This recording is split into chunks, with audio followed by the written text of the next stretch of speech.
This week just flew by like in an hour. There are physicists that claim that there's this process going on called the quickening, and it has to do with the Earth's magnetic field, and it distorts time, and it makes things seem like it's true.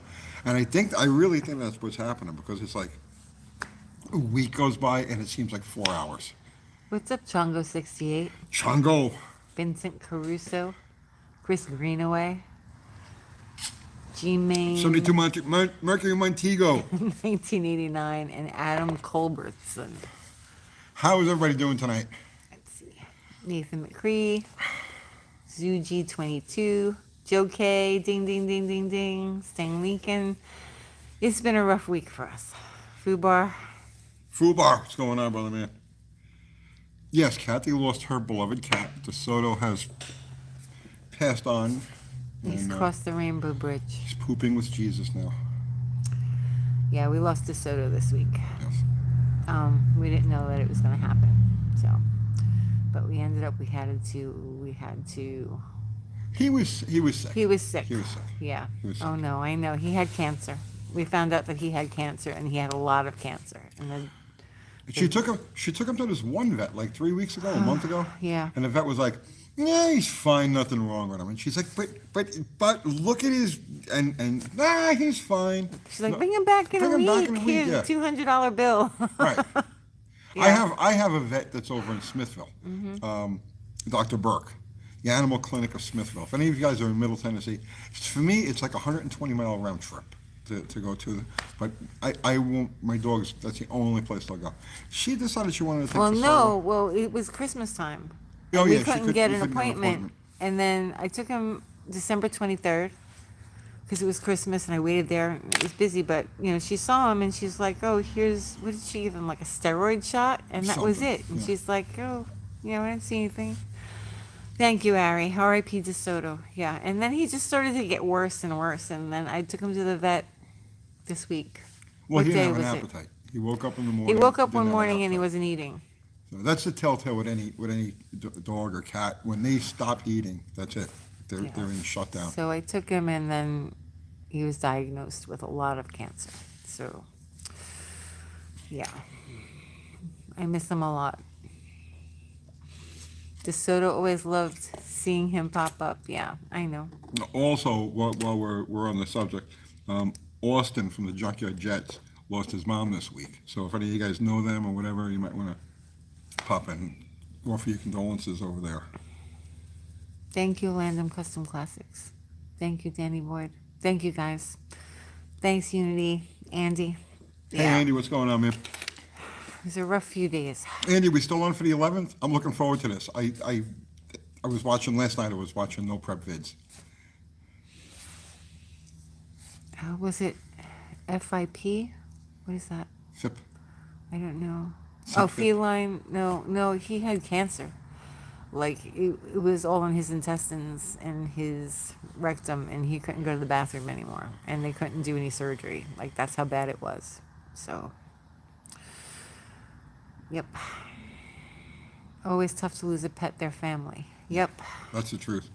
I've lost lots of people, and nothing is as bad as losing a. Well, I myself wasn't very attached to DeSoto, but she was. So, but yeah, I know that it's hard. It's hard. When did it happen? Like Monday? I think so. I feel Yeah. like it was Monday. It was, yeah. So, yeah. Thank you, guys. Okay, so. Well, now we got off to a. Sorry. That's all right. You're going to go. You're asking Andy about The 11th. the 11th. Let's see. What did Andy say?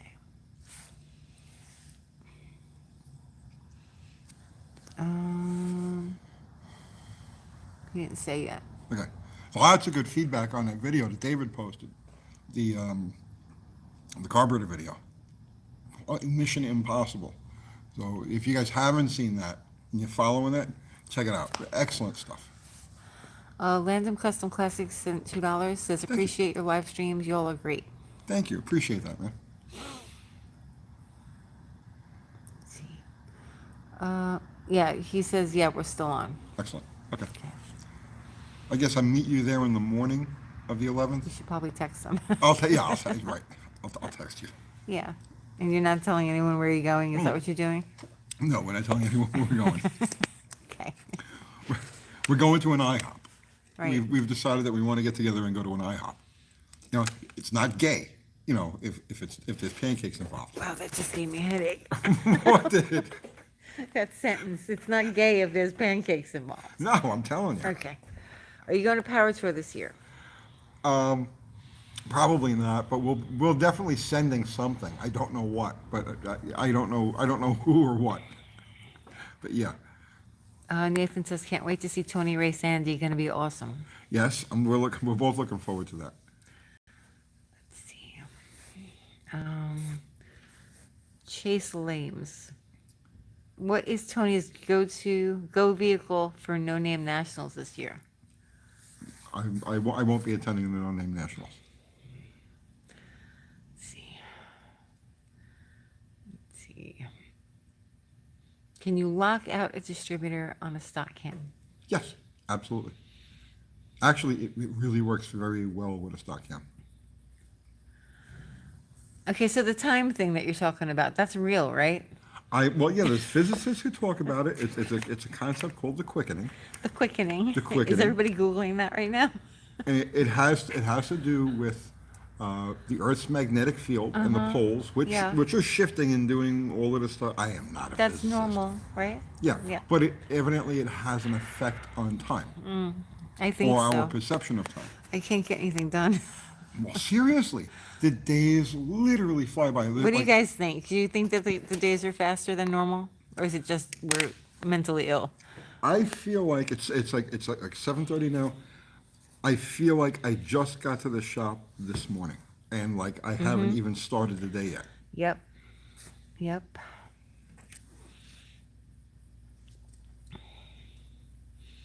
Tony's been smoking the dope and falling asleep to Highlander. No. Redneck 5356 says, Uncle Tony, I told your holy water story. The old guys were rolling on the ground laughing. Let's see. No more time. Yes, Tony's Two-Base says. Yes, what? Why isn't live chat the default setting? So crazy. I don't know. Sun going down later? Sun is going down later. Silverado Spirit says, I think time is faster because we're getting older. Laugh out loud. Yeah, except that I hear people of all ages talk about it. Do you? Yes. But how would they really compare it to anything different, like younger people? Well, I mean, if you're, let's say you're in your 20s or your 30s, right, you still have enough background. You still have enough concept of time. Joe K says, days are getting longer. Well, he's talking about having to do with the length of sunlight during the day. That's different. This is the perception of time speeding up and slowing down. Let's see, have you ever sprayed dish soap and water down a carb to clean off pistons? Dish soap? No. I've definitely done water. In fact, we did a video on that, on decarboning an engine, which is like, this is how they were doing it in the 1920s. And it still works today. Let's see.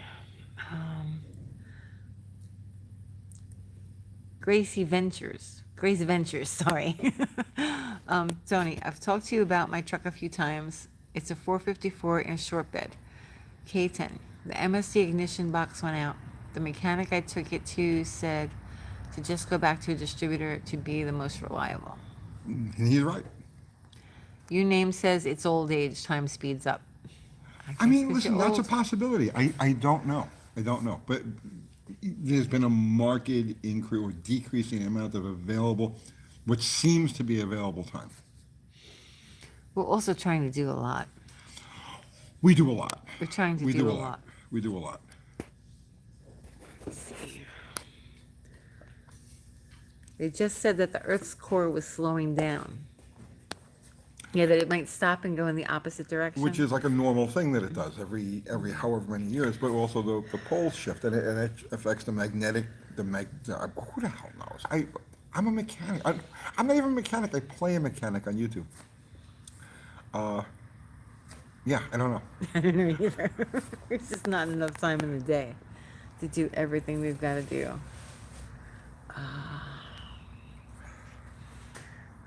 see. Tony is just vibrating at a faster rate. I'm always, yeah, it's the always truth. vibrating. It's the truth. I always get people complain a lot often that I'm blurry. Yeah. That they, they think they need to have their eyes checked because they vibrate at such a Right. high frequency that I am blurry. I know, I get that. Your brother is on here. He wants to know, can you fix it? Normal James, I cannot fix it. Yeah. I'll have to pay an expert to fix it. Let's see. Came in late. Do you have a date on the Bottle Rocket versus Casper grudge race? Andy, do we have a date on the Bottle Rocket versus Casper grudge race? Because Grudge race? drudge race. I'm Bottle Rocket is just sitting there ready to go. Let's see. A weak battery will slow the clock. Yes. Dickie Farley says, roll up your windows.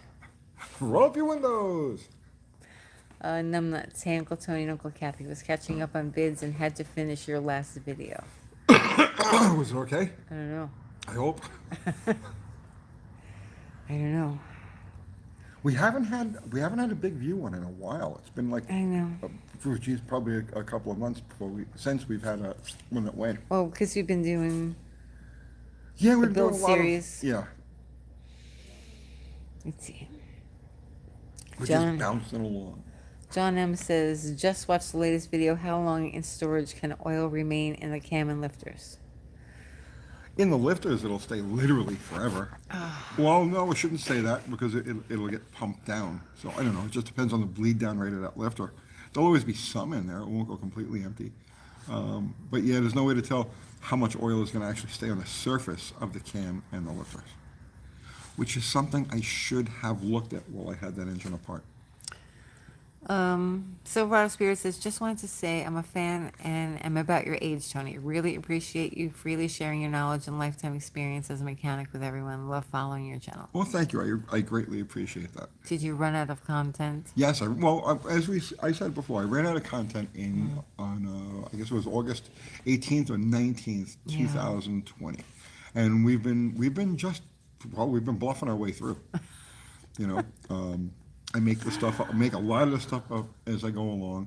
I watch other people's videos. Some call it plagiarism. I say it's just, well, no, you got to do what you got to do. Thank God for Wikipedia. Thank God for Wikipedia. I look up things on Wikipedia and I rehearse them and I come on here and I make these videos. So, but yeah, we ran out of content 2.5 years ago. People that don't do this have no idea how hard you work and how hard it is to make content. Content that people will watch. I mean, I don't want to. I don't mean to like. I don't want to like be like a bitch about it. Or You anything can. like that. But You can. you take something simple like.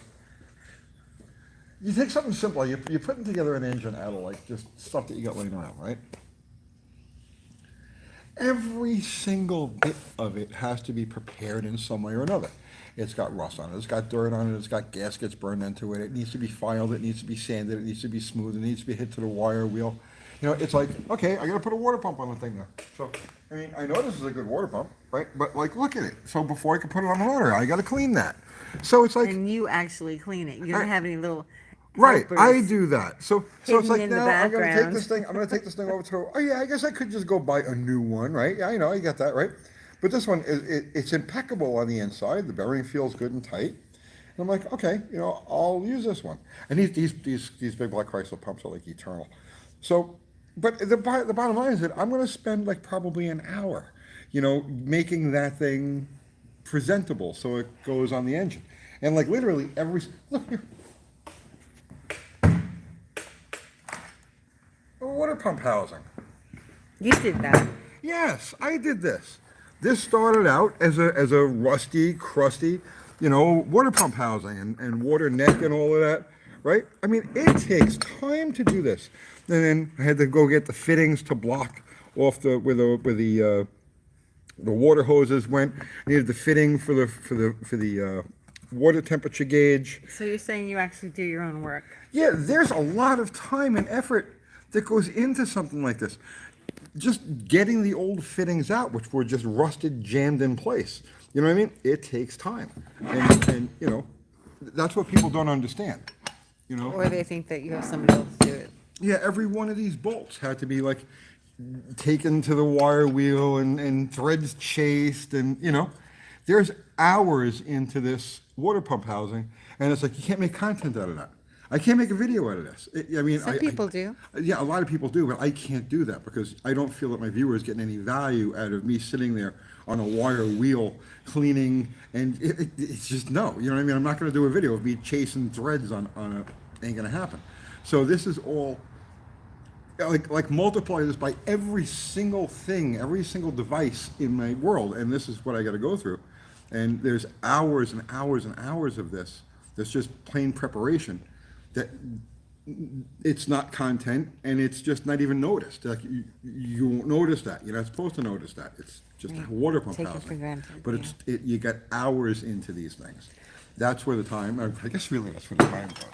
Landon Custom Classic sent you $2.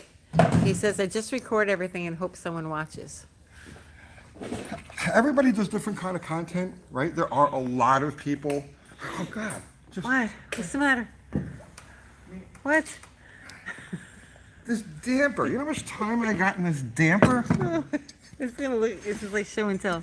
Yeah. Let's see the damn. That's very nice. Yes, it's very nice, right? And it's accurately marked, for 0, marked 10, it, 20, 30, Can I 35, see or it? 40 degrees, right?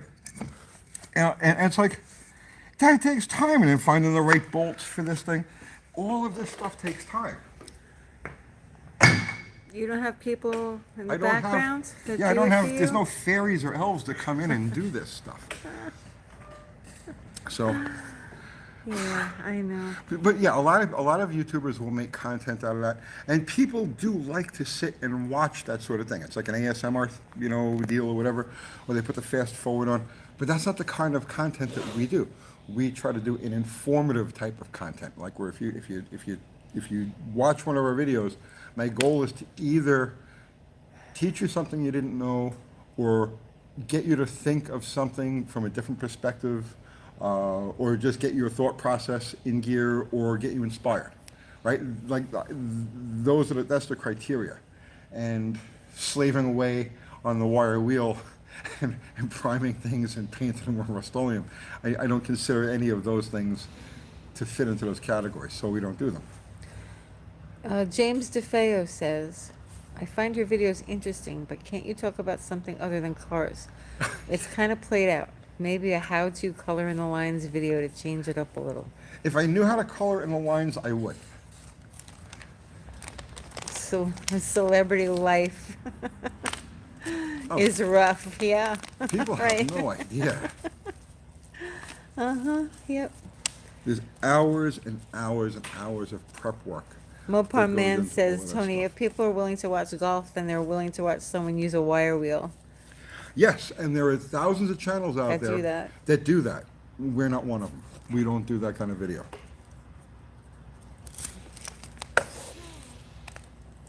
Turn the camera away. Okay. You cleaned up a little bit. It looks better in here. Yeah, I spent some time trying to get cleaned and organized. Let's see.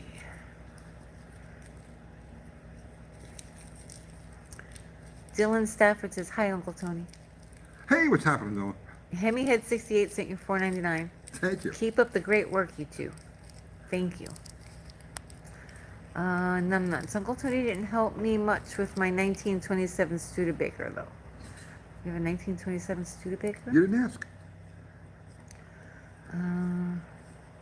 You're making me want to start smoking. I smoke for my health. Oh, please. Let's see. You should quit.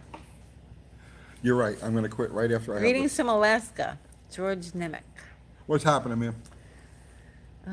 Tony, the new Toyota Performance 3-cylinder has an offset crank, creating the same effect as the offset piston pins. You are right. I know that. Tell that to the idiots at Motor Be nice. Trend and Engine Be Masters. nice. And, please. You can make a video about that. No, No? that's done. Okay. Is it done? That's done. Okay. Hemi Head, may I ask How you came to possess that beautiful shop, and was it from the proceeds from YouTube? Well, I don't own this place. Yeah, we rent I it. rent it. Yeah. Yes. YouTube pays the rent on the shop, yes. This was not the ideal situation. So Yeah. what happened was we wanted to move into it. We needed we needed a studio. We could not film effectively in the situation that we were in. It was too cramped. Too many things had to be moved around to make a video. There Too were too many dusty. noises. It was too dusty. It was a great environment for working, but not working on YouTube. And I had so many friends in that complex too. It was great because it was it wasn't just me. There were like 8 or 10 other guys in there, and each of them had their own trades and things that they did. And we would, you need a tool, you need a part, you need a fitting, you need whatever. And there was somebody else in that complex that had what you needed. So that was really nice. But we couldn't film there. It was next to impossible. And every time we tried to film, there'd be people moving in and out.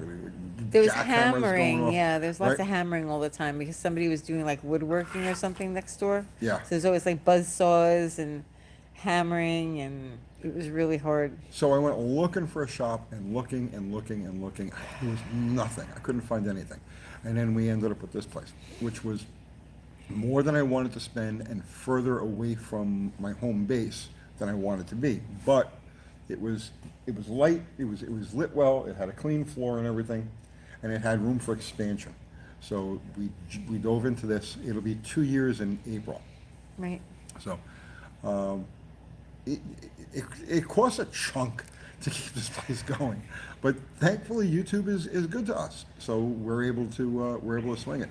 But we don't plan on staying here for very much longer, maybe another year, if that. I want to get something a little bit smaller and closer to civilization. Because if I need anything here, it's a 6-mile ride for a cup of coffee. Yeah, we're not near the city. Yeah. We're out. Let's see. That 7-Eleven coffee is mud. Mess you up. No, it's really good. I'm drinking espresso. Yeah. I have a 6 shot of espresso in my cup. Let's see. How is your 55 restoration coming? It's okay. I was going to add some provolone to it. I felt that it needs. Provolone? I feel that it needs. I'm so hungry.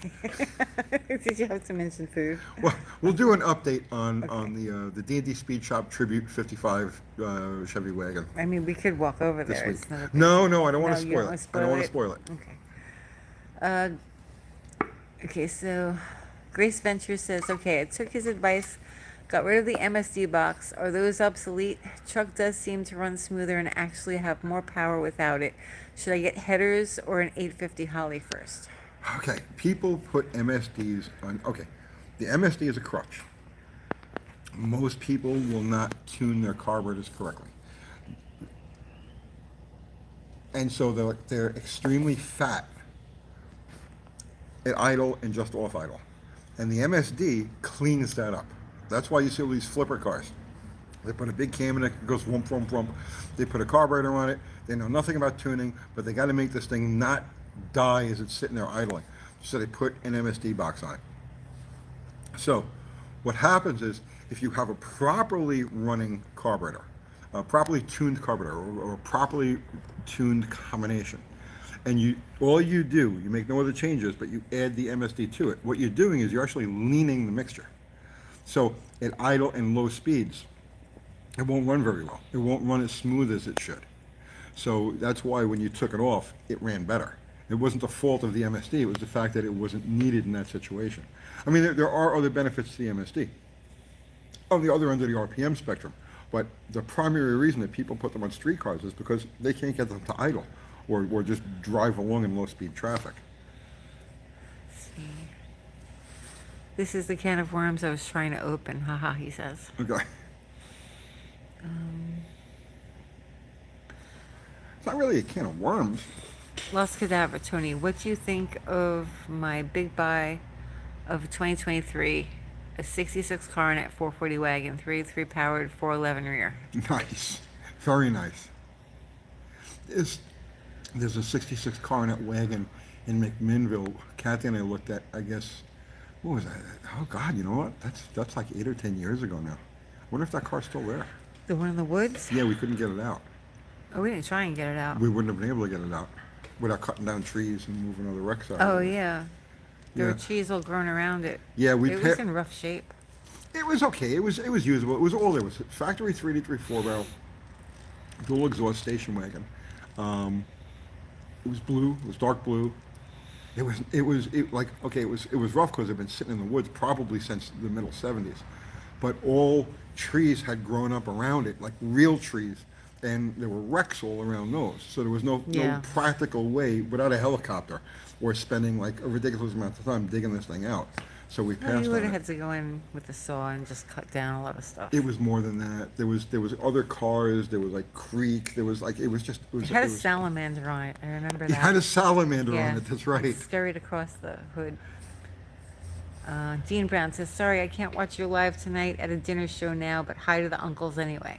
What's up, Dean? You would rather go to a dinner show than our live? Come on, man. Wouldn't you, Tony? No, I wouldn't. I wouldn't miss You this live wouldn't for rather go to anything a in the dinner world. show? You should do that, a dinner show.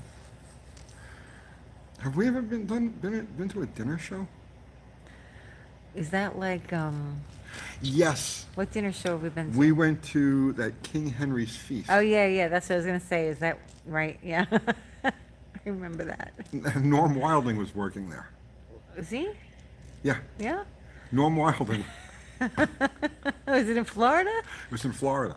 We were on vacation with the kids. Yeah, Yeah, okay, I remember. yeah. I had a friend. That's right, yeah. I had a It friend was of mine fun, actually. with a funny It was a car. long time ago. That was a really long time ago. I had a friend of mine with a funny car. His name was Norm Wilding. He was from England, and he had sold everything, gotten rid of everything in England, and came here because his lifelong dream was to race funny cars. So he came over with this other guy, and I don't remember what this guy's name was. And he hung in there for like 2 years, and he was doing good for himself. But he fell into this bad luck loop where it would just every time he'd send it, it would just puke. So he That ran sounds out. familiar. Please. He borrowed money from everybody. He borrowed parts from everybody. He borrowed anything he could from anybody he could, and then just ran the well dry. So that was it for that, and then he disappeared. And then we ended up going to we took the kids to Disney down in Yeah. Florida, and we went to this thing called King Henry's Feast. Yeah, I right? remember. And That was a Norm long was time one of the ago. guys working there. Joe Cardinal sent you $1 Canadian. Thank you, Joe. Thank you, Joe. Funny. I think that's the only one we've been to, right? Can you think of I any can't others? think of any other. This is my dinner show right now, Waylon says. Funny. Mike Brunello says, Tony, how come the 400 Mopar never really was popular engine to hot rod? I think they're awesome. Perception. It's the same problem with the 318. It's perception, right? The 400 came along at the end of the muscle car era, after it was over. And so perception, which is like 90% of value is perception. It's not a 383, it's not a 440, it's not a 426, it's a 400. And it was known as a smog motor because it came about, the 400 came about because of the loss of compression on the 383. To keep the power up, they increased the bore on the 383, and that's how you got the 400. But the perception was that it was a smog motor, so people just completely ignored it, not realizing that you've got the good heads on there. The 400 is probably that they should have done the 400 instead of the 440 from the very beginning. It's an excellent engine. But perception, it's a smog motor, and it was like that. I'm telling you, like up to the 90s. You just 400. What would you do with that? Yeah, it's got the biggest bore of any Chrysler big block, of any Chrysler V8. Period. It's got the same geometry as a 383. They're incredibly good engines. With a tune-up, because remember now they came smogged, right? So they came with retarded timing and lean carburation and all sorts of things to handicap the performance. But you do the traditional things to a 400, and it wakes up and runs harder than any other factory big block Mopar. Let's see. Brian R says, just watch your Scrapyard Slant 6. Great video. Got a rusted Slant 6. Hard to come by here. How do you knock/break out seized rusted pistons and lifters? Well, lifters, you can be really, really careful with. The lifters, take a torch, take like a MAP gas torch and heat the bores and knock them out that way. Don't ever perform violence to a stuck lifter. The freeing up the pistons and all, it just depends on how your need to keep the stock pistons in place, or to save the stock pistons. Am I following you? No.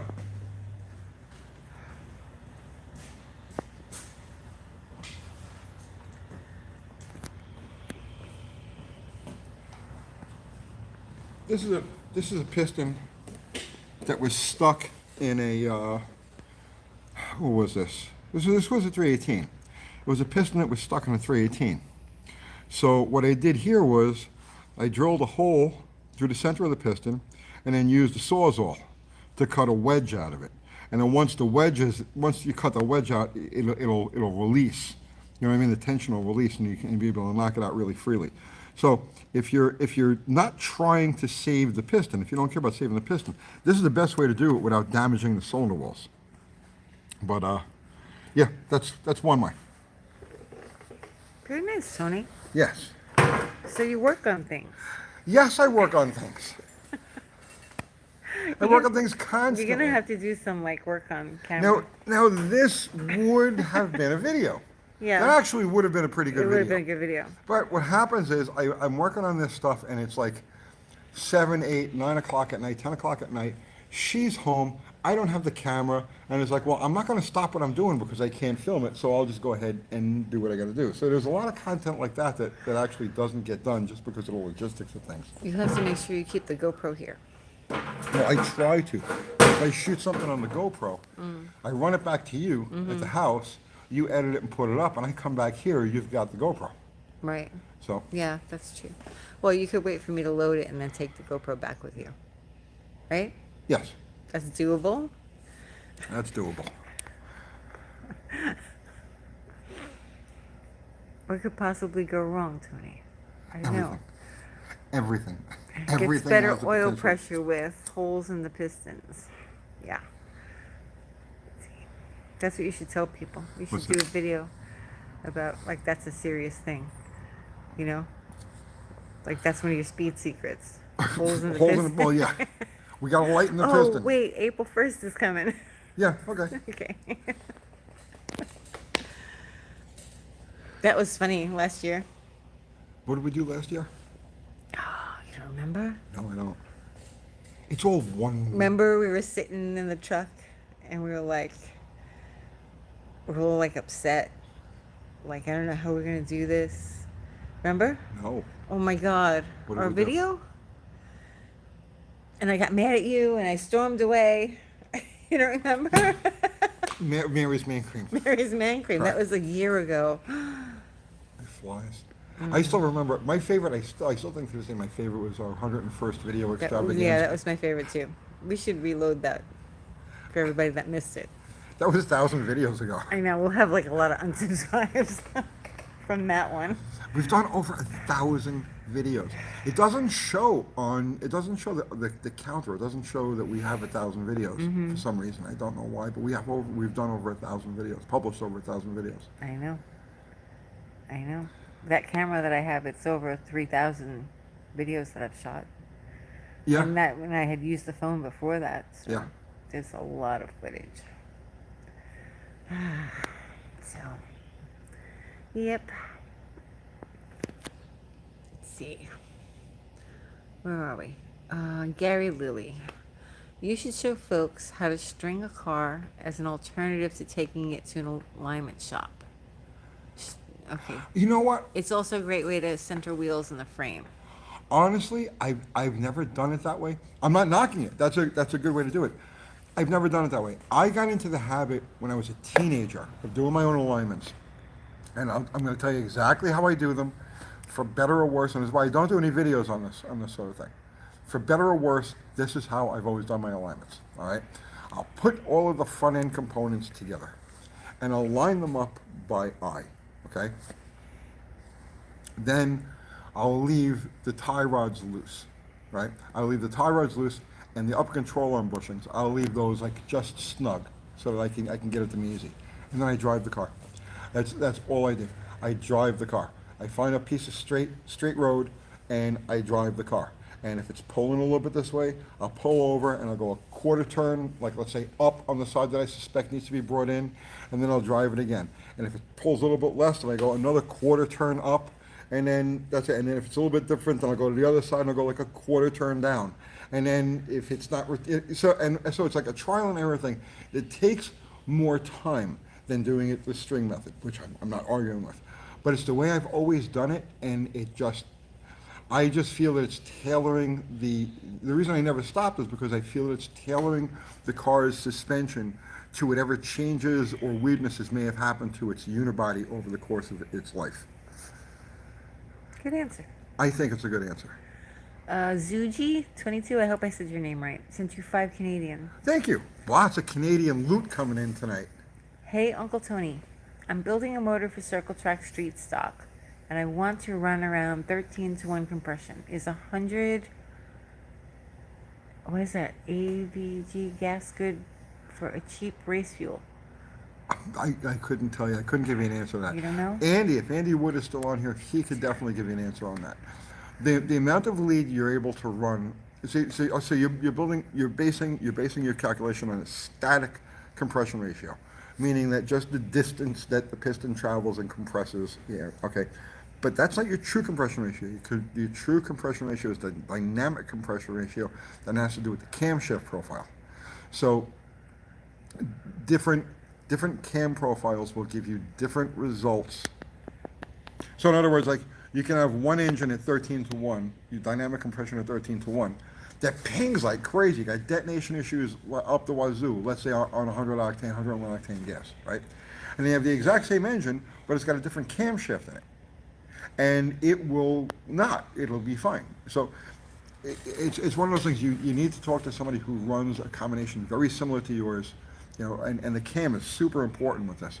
Somebody who runs a combination very similar to yours and pick their brain. Because I don't think anybody's going to be able to just give you a spit out an answer unless they're intimately familiar with the combination that you're running. Okay, so Robert D wants to know, what was the 101st video extravaganza? You can search it. It's in our videos. It's in our videos. Yeah. What was the theme of that now? I remember it was great, but I don't remember what was great. We thought it was great. Nobody else thought it was great. A couple people thought it was funny. That was with the Fellini stuff. Yeah, it was a Fellini video. Yeah, that's what it was basically. The dogs Right. prancing. We did a Fellini version of UTG. And I don't even know if everybody knows who Fellini is. You can Google that. I thought it was awesome. It was The our best broken work. glass. The fiend. The fiend. Stop talking. Stop talking. Okay, guys, you'll have to go watch it.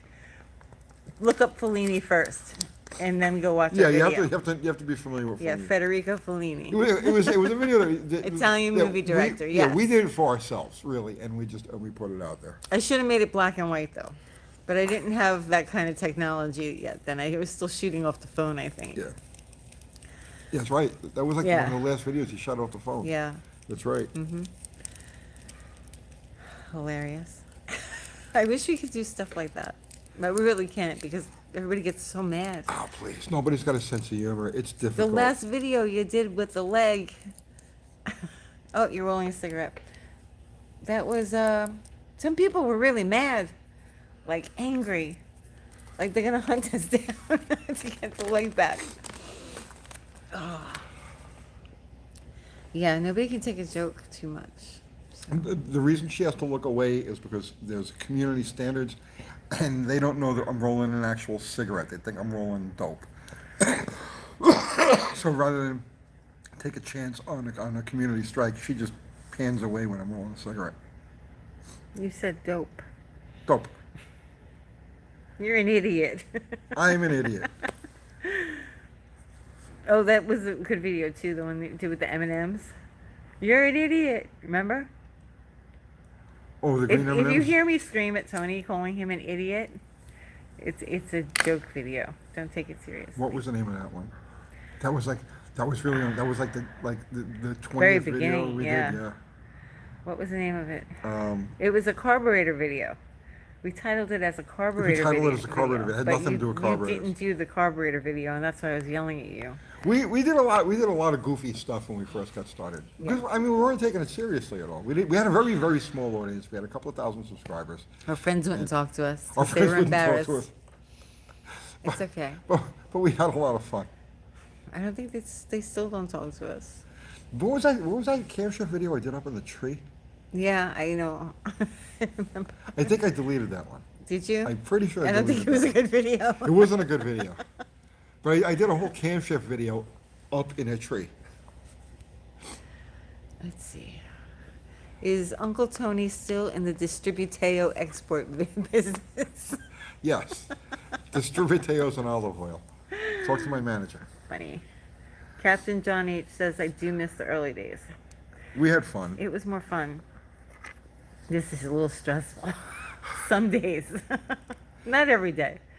It's somewhere between there and here, it turned into a business. And that's what it is. It's a business, you know. With a lot of overhead. A lot. This place isn't cheap. A lot of overhead. Yeah. We can't really play around. I've said it before. It costs us approximately $100,000 a year to run this channel. Kathy goes, no, don't Yeah, tell people don't that. talk about money.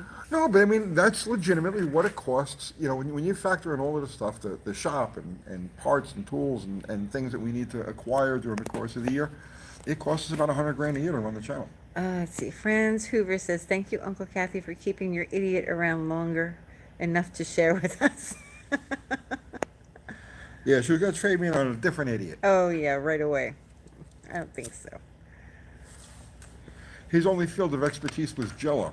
The And she heat- felt that the video potential of that wasn't good enough. So she stuck with me. Cold starting a lawnmower, yeah. Those are the good we days. did the cold start.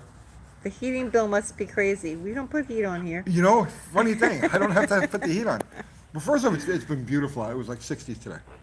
But we have a mattress warehouse next door. Over And this it's- way. And it's just a Next sheetrock door. wall between us and the mattress place, and I think they keep the heat blasting. So it stays actually quite nice in here. The only time it gets cold in here is like if it's very windy. The wind will come through. The building's insulated okay, When it comes through that way. but if it's a very windy day, it'll get cold in here. But I've worked in here in a t-shirt when it was like 25, 30 degrees outside. It's comfortable. Murder Nova says, my favorite was the earth-shaking new offer. Laugh out loud. Shaking new offer with the flying saucer. Yeah. Yeah. Those people ripped us off. They did. They did, yeah. Okay, like the camera, that was the only time we ever promoted something. Okay, if you do YouTube, right, and you have, let's say, over 20 or 30,000 subs, every single day you get emails from these companies that want you to promote their products, whatever it happens to be. So we were getting bombarded. We had just gotten, I think we were just about there, we were about 20, 25,000 subs Yeah. at that point, right? And we were getting bombarded with these offers, you know, hey, do you want to do a product review of this? Do you want to try that? Every product under the sun. So one of them was a dash cam, okay? A dash cam, and what else was it? That was it, That was just just the the dash dash cam. cam, right? So So I they said to us, if you want to do a giveaway, we'll send you one and send one for the giveaway. right, exactly. So that's what we did. We did a giveaway. We did a video on it, right? And we did it as a giveaway. And we tried to make it, it was a funny video. It was pretty cool. So as it turns out, the company refused to send a dash cam. Yeah, they didn't send the To the winner. prize. Yeah, Right. so I sent them our dash We cam. sent them ours. Yeah, so they pretty much got free advertising. Right. So that was From us. that was the very last time Like, we never ever again. considered taking an offer from anybody. Nope. No. You The remember big that thing is video? turbochargers. They Yeah. send turbochargers to everybody like they're candy. Here, have a turbocharger. Yep. Or max speeding rods. Yeah, Remember max speeding laws. Yeah, Yeah. they're annoying. that? Yeah. I just ignore They them. don't leave you alone. Yeah. Yeah, that was bad. And I felt bad. It's like this guy's gonna be like, oh, they lied to us. They didn't send us what they said they were gonna send. I'm the winner. Yeah. Because people get like that. So we sent them ours. Oh. Let's see. Um, Chris Greenaway, UTG, you were great. Quote, I don't like body work. I hate this, but I do it anyway. End quote. You doing body work was funny back in the day. I still hate it. I hate it. I've gotten a little bit better at it, but same thing with transmissions. I hate doing transmissions. I don't know why. When I'm in the middle of doing a transmission, it's like, oh, okay, this isn't so bad. I wonder why I hate this so much. And then I put it together, and all of a sudden the dread comes back, and it's like, I hope I never have to do that again. I don't know why that is. What is going on out There's there? a dumpster out there. It's the wrath of God. Tony, what's your favorite tool in your toolbox?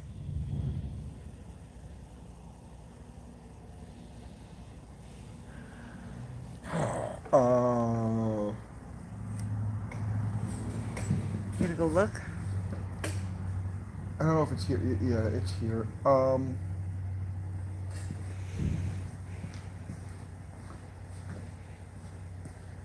you want me to get up? No, it's Okay. someplace. I know, I just used it. Okay.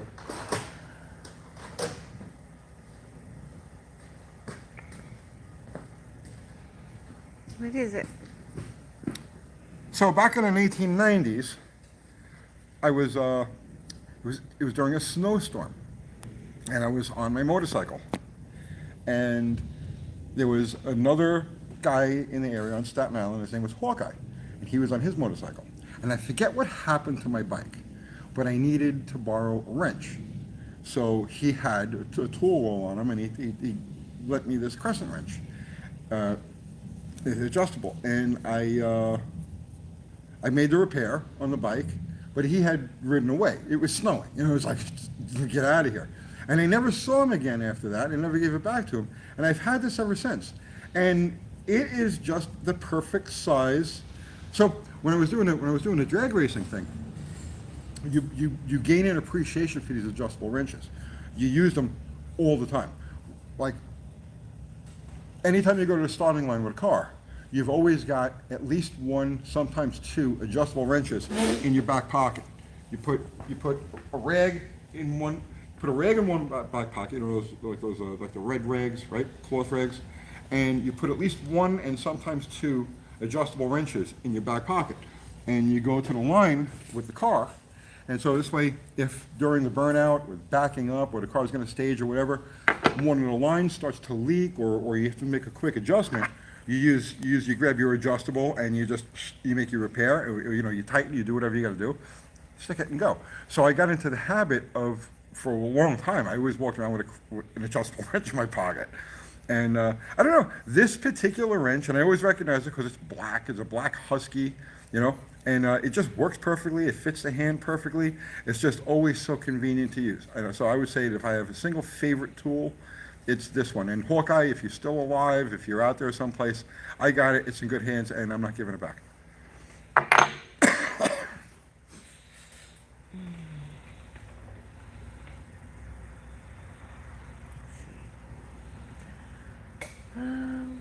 Is that waning? What? What part is that waning or waxing crescent? Let's see. Husky tools really Depends. aren't bad. Depends what you're doing here. If you could feel how smooth this is. I can't see it. Yeah. Yeah, it's just like, Smooth? it's the perfect wrench. Well, there you go. Let's see. Good evening, Joe Brennan.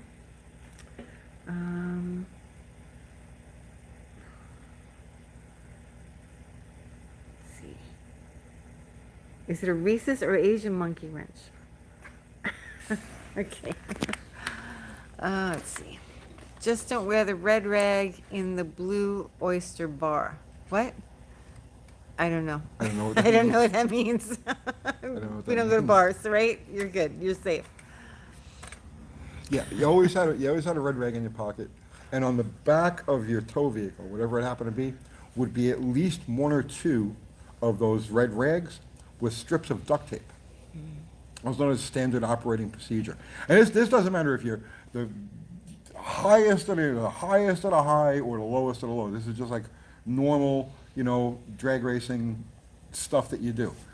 So on the back of your tow vehicle, it's almost always a pickup, at least back then it was always a pickup truck. On the bed would be 2 or 3 of those red rags with strips of duct tape out, right? And you'd leave them like loosely attached to the back of the pickup truck.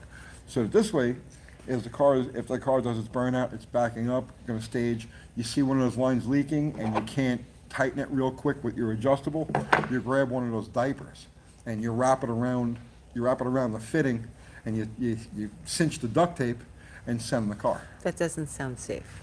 But it's done all the time. Right, I'm just That's saying. normal. You could be John Force. It doesn't matter who you are.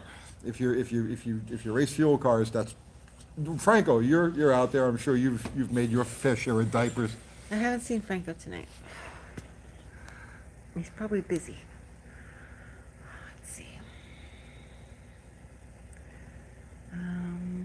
Let's see. Can I run fully grooved mains with stock oil pump and pan? This is the second time this has happened. Okay, this is the second time this has happened. I literally today, because I'm sorting through bearings, right? I have a box of bearings over there, right? And on one of these engines here, I'm debating on whether to do a single or a double groove on it. And I literally said to myself, today, I need to do a video about fully grooved mains. I swear to God, I can't make this up. Literally today said I should do a video on fully grooved mains and what kind of oil pump to use. Why is it high volume pumps? That's an automatic thing. When you have fully grooved mains, you automatically go to a high volume pump. Not necessarily a high pressure pump, but a high volume pump. But yes, literally today I thought of that. And that's the second time this has happened. About 3 weeks ago, a month ago, somebody made a video suggestion, a comment, on the live here. And that day I was thinking about doing that exact video. Are you gonna write it down? I don't have to. It's seared into my memory. sure? It's on my list of videos to do. Okay. Let's see. But you cannot use full groove with nitrous? Why not? I don't know. That was the comment. Back to the flipping pistons. Your bearings and rings stay in their respective spots. Us believers need to know these things. Two different ways to do it. You can, if you have a floating piston like this one, okay, all you do is take the pin out, rotate the piston on the rod, and then put it all back together again. You're done, right?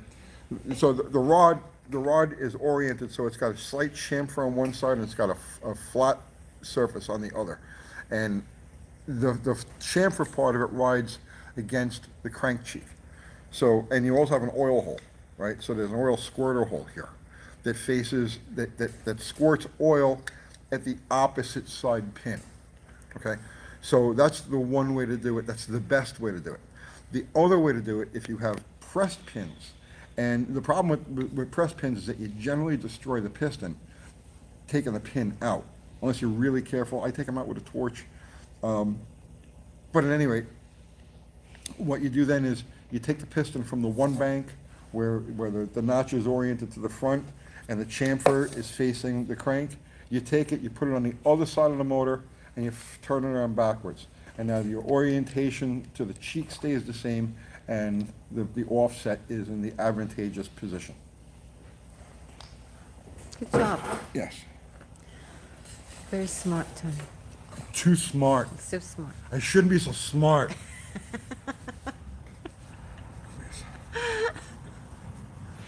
So I got this one ding dong. Oh no, don't. I have to. Must you? Please. Say nice things about people. I say nice things about people. I say, because, and when people are nice, I say, I got this one ding dong. I'm just going to call him a ding dong. Oh, don't be mean. So I did this video yesterday, right, on the Jeep engine, and it says right in the title of the video, every single one of these videos says right in the title, your first engine job. And I show people how to work around things. If you're doing your first engine job, it may be your only engine job, here's how you can get away without having to invest in specialized tools. Obviously, if you're going to do this on a regular basis, by all means, buy the right tools. I have the right tools. You've seen me use them at one time or another. But that has nothing to do with the guy who's just wanting to build his own engine, and he's intimidated by having to not only buy these new tools that he may only use once, but learn how to use them. So I show workarounds. So I showed how to check the bore using a ring, and I showed how to check for a taper using a ring, right? Those completely valid methods that have been in place since the steam locomotive, okay? These are ways that they were working in 1850, when they were overhauling a steam locomotive and wanted to see if the rings were round, they would take a lantern and stick it in the cylinder and have somebody look to see if there's any light around the outside of it. So this is like tried and true. This is ancient technology. So I got this one guy comments, Power Play Engines. His name is Power Play Engines. And he's like, what did he say? If you want to learn how to build engines like a 5-year-old or something like that, watch Uncle Tony. You idiot. You idiot. So I pinned the comment, and it's going back and there's like 40 comments after that, back and forth, back and forth, back and forth. And he said one of the last comments, and I wasn't paying any attention to it. I figured, okay, well, I'll just pin this and just let the chips fall where they are. So get to I check it this morning, okay? And he had just commented and said, yeah, everything Uncle Tony shows you is right, it'll work, but what he doesn't tell you is that the engine is going to burn oil in a short amount of time. So I commented back, and I says, and this guy keeps changing his name. He goes from Power, it's because it's the same comment, but he keeps changing his name from Scott something or other to Power Play Engines to something or other. He keeps changing his name for some reason. I don't know why. And so he said, yeah, what Uncle Tony doesn't tell you is that it's going to burn oil in no time. So I responded to him, and I says, please explain in detail how what I showed, using the cylinder that I use as an example, please explain in detail how this will lead to the engine burning oil. No response. No response. What do you expect? Just idiots. Idiots. It's the theme of this channel. The theme of this channel, the purpose of this channel is to work with guys who don't have the resources. Because everybody, go watch Power Block or whatever what do they call that? Power Nation? Power Nation. Go watch frickin' Power Nation. Yeah, let's throw a crate engine here. Let's put this pallet full of parts in this small block Chevy and okay. That's not realistic. 75-80% of the people out there don't have those resources. They just don't. They're just regular people trying to learn about cars. They want to play with cars. They want to have fun with cars. And the whole purpose of this channel, the reason this channel exists, is to help those guys, is to take the mysteries out of these things, to try to explain stuff as much as possible, to get them thinking, workarounds. Hey, maybe I can make this, old 265 Chevy work. Maybe I can do something with this six-banger I got laying around. That's the whole purpose of this channel. But we've constantly got the people dive in there. He's a hack. He doesn't know what he's talking about. It's got to go on a sun and blah, blah, blah, blah, blah, blah. And it's frustrating. It's frustrating. It's because that's what people do right now. Like, that's how they're building things right now. With the most expensive stuff they can find. It's like... Well, it's not how everybody's building it. A lot, But though. you get a lot of people... Like, so if you go through the comments of that video, there were 20 or 30 machinists, and these guys say, look, I've been building engines for 40 years. I have a machine shop. I do it the same way. If I'm pressed for time or I'm just trying to get something out the door real quick, I do the same things. Yes, I know we all do those things. But there's always those people who've like, well, I have invested my life in this machine shop, and how dare anybody try to like show somebody a simple way that they can do it at home. And that's the kind of stuff that you get. It's and very frustrating to deal with. Yeah. Maybe you should rewrite the about I on should our probably page. rewrite the about page. You can write like a big long dissertation. I could, or I could just do it on a explaining- live. Well, yeah, but you keep having to do it over and over again. Yeah. Power Play Engines, or Scott, or whatever your name is, right? If you're watching this, and you're probably watching this, jump in, right? And explain to the people how what I showed was wrong. We'll clear everything away from you. We'll just do a one-on-one, you. I don't see him in the Yeah. comments. Well, he uses different names. Yeah. He uses different names. I don't know. Let's see. Robert D says, "Hey Tony, I have a 71 Cuda and a 70 Charger. Nice. I want to restore one and keep one as a ratty driver. Which would you restore or leave ratty in your opinion?" Man, I would probably leave the Cuda ratty. Would you? Yeah, that's going to get you the most. That's going to get you the biggest bang for the buck. That's going to get you the most reactions. I would leave the Cuda ratty, and do a resto on the Charger. I mean, either of them are great cars. But yeah, do the restoration on the Charger and leave the Cuda ratty. That's what I would do. You're rolling a cigarette. Okay. Yeah. Mostly old parts. Hey Tony, there are a few engines that are known for undeniable durability. 283 Chevy, 318 Chrysler, 354 International, 225 Slant 6. What's your favorite unheralded workhorse of an engine? Oh, the 318. The 318. They're just amazing. Which, up until I started doing this channel, I never gave them any thought at all. I've owned dozens and dozens of them over the years, but to me they were just, okay, it's a workhorse engine. Same thing with the Slant 6. Until I started doing this channel, I never gave these things any thought at all. From 1980, what, like in 1987? I'm going to say like 1986, 1987 until 1998, 1999.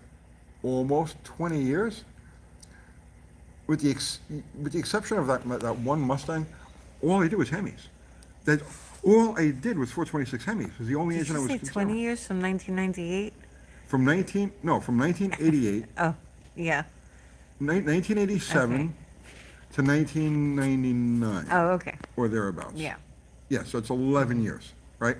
The only engines I messed with were 426 Hemis.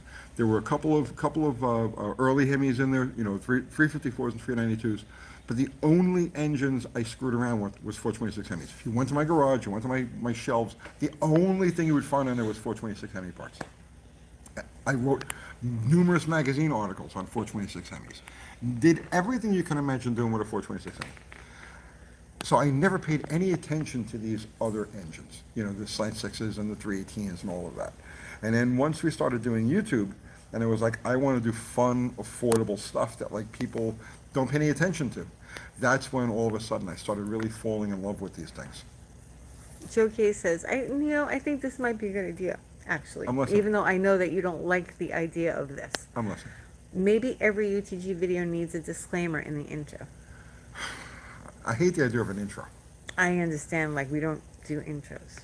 But, it might be getting to that point. We're almost at 300,000 subs. Have you guys seen that? Almost 300,000 subs. It's creeping up. It's creeping up. Thank you for subbing. Yes. You might have to do that. Something you gotta think about. I'll think about it. But you know what? The trolls don't care. The trolls don't care. The trolls will ignore it. You know what I mean? Because it's like our trolls are triggered people. I don't know why, but we have Angry. Yes, we have angry, triggered people. It's crazy, but it comes with the territory, I guess. Cult leader UTG, as Mr. Trudeau used to say. What happened to him? John Trudeau. Yeah. Trudeau. He used to say cult leader UTG. Yeah, that's right. I remember. Yeah. Yeah. You must have pissed him off. I probably pissed him off. You need Peg to make UT's disclaimer. Yeah, that'd be funny. Let Peg do the intro. We have to pay him a lot of money, I'm sure. He's a celebrity. He's a big star. He is a big star. I don't know if we can afford him. Yeah, I can't afford him. He'll ask for his leg back and everything. Right, yeah, no. Too funny.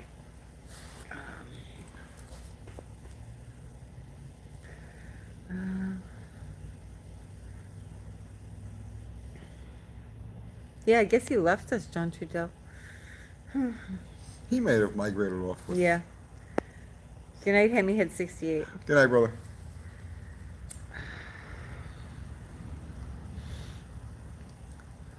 Sunday night comedy show. Love it. Are you funny? It's not supposed to be funny. Are you funny? There's 420 people watching right now. Why? Why? But thank you. No screaming guitar intro music, please. Laugh out loud. Oh, you don't want that? No explosions? Because we thought about that. Remember we were should going to do the that. intro? Yeah. We were going to do the intro with the explosions and the... Yeah. Yeah. We could do that. We should make a... I was supposed to wear a cape. Yeah, we should make like a fake intro. Maybe we'll do something for April Fool's. April Fool's Day, yeah. Yeah, we were gonna do that, remember? Yep. We have a lot of ideas, Fireballs. right? Lightning bolts. Yeah. Let's see. Okay, Abel D. Tony. Here at the King of the Hammers races in Cali, when I see the homebrew builds, it reminds me of your builds. They're much more interesting. I know. No, He says, I know. I'm not saying it because of the kind of stuff that I do. I do the kind of stuff that I do because it's interesting. It's interesting. Stuff that isn't supposed to work, you know? I get a kick out of that. It's fun. Or just cobbling things together. It's fun. It's fun. I think that appeals to a certain type of person. It I does think- not appeal to everybody. I think that's what triggers the trolls. I think that's what triggers the trolls. Because I'm having fun. You're happy. I'm happy. I'm Yeah. having fun. I'm in a playground, and I don't take any of this stuff seriously. They're toys, and I'm playing with my toys. It's just like I'm 9 years old and I build models, but these models really run. They're real cars, and I'm having fun. And the trolls can't handle that. They're not having much fun in their lives. Well, that's pretty obvious.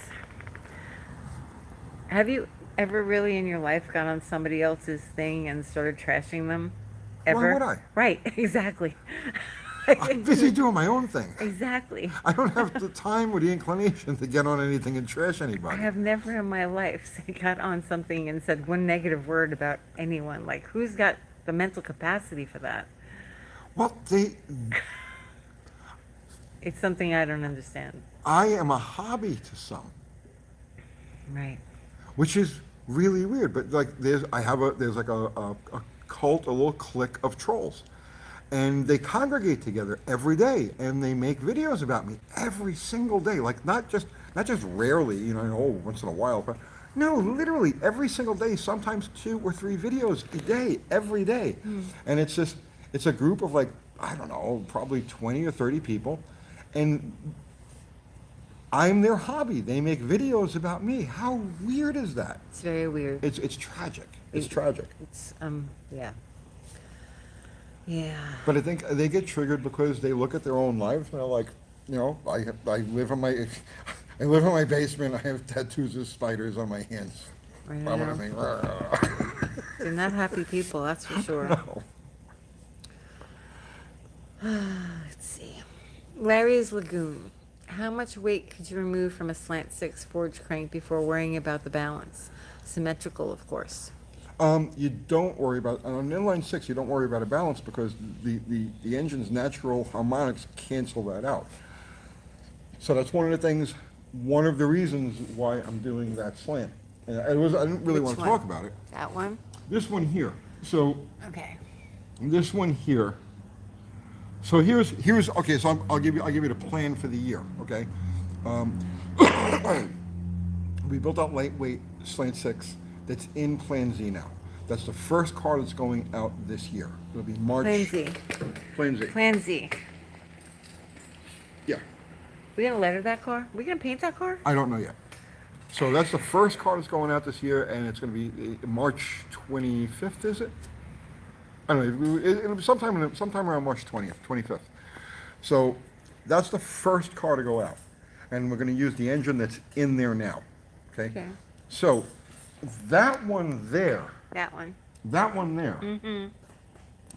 is going in the car after. So we're going to run that engine. We'll run it a couple of times till we see what it's going to actually run, right? So that one there is a cast crank engine, and it's got the lightened factory crank. So the idea is to run that car a couple of times, and then swap in the heavier steel crank bottom end with everything else the same. In fact, I'm having Shane Polito grind me a duplicate camshaft so I can have just a short block ready to go. I don't have to mess with any of that stuff. Because I want to see the difference between the lightened engine with the same cylinder head, same intake, same carburetor, same everything, and the stock heavy engine. Then, at some point during the year, I don't know when, at some point during the year, we're going to take one of the steel cranks that goes into that engine, and we're going to cut all of the counterweights completely off of it. So, Do you want me to follow you? yeah. Okay.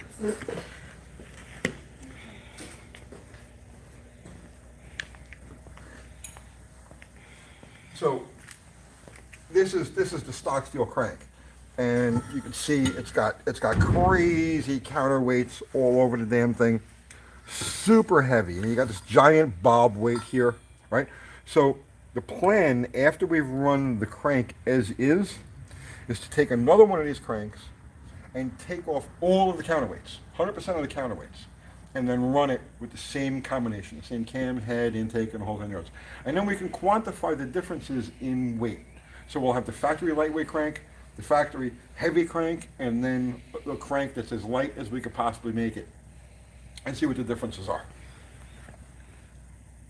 Okay, let's go back over there. Okay, I don't want to walk backwards. Okay, I'm gonna well, here. walk into the block. Yeah. Okay.